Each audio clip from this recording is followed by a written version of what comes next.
தூக்கு தூக்கி படத்துக்கு தான் முதலா பாட போறாரு. அப்ப சிவாஜி ஒத்துக்கல, வேணாங்கிறாரு.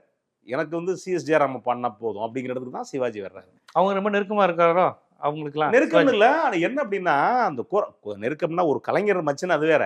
ஆனா இந்த குரல் தான் நமக்கு பொருந்தி போயிருங்கிற ஒரு நினைப்பு இருக்குல்ல. ஒரு சட்டை தான் போட்டுக்கிட்டே இருப்போம் ஒரே மாதிரி. வேற கலர் சட்டைனா வேணாம்னு சொல்லுவோம் இல்லையா?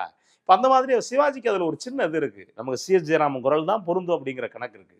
இது யாரு உடைக்கிறது அப்படின்னா மருதகாசி தான் உடைக்கிறார். மருதகாசி தான் தூக்கு தூக்கி விடுறதுக்கு பாட்டு எழுதுறாரு. அப்ப எழுதுறப்ப அவர் தான் சொல்றாரு, நீங்க ஒரு பாட்டு மட்டும் அவரை பாட சொல்லி பாருங்களேன். பிடிச்சிருச்சுன்னா உங்களை வச்சுக்கங்களேன் அப்படிங்கிறாரு.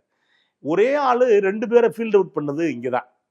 அப்ப என்ன அப்படின்னா முதல் பாட்டு பாடுறாரு. முதல் பாட்டு பாடுறப்ப அப்ப சிவாஜிக்கு புடிச்சு போன பிறகு சரி எல்லா பாட்டுமே நீங்களே பாடுங்களேன் அப்படின்றாங்க. ஒரு பாட்டு பாட போனவர் தான். அதுக்கு பிறகு நீங்க பார்த்தா தூக்கு தூக்கில அத்தனை பாட்டும் பயங்கர ஹிட்.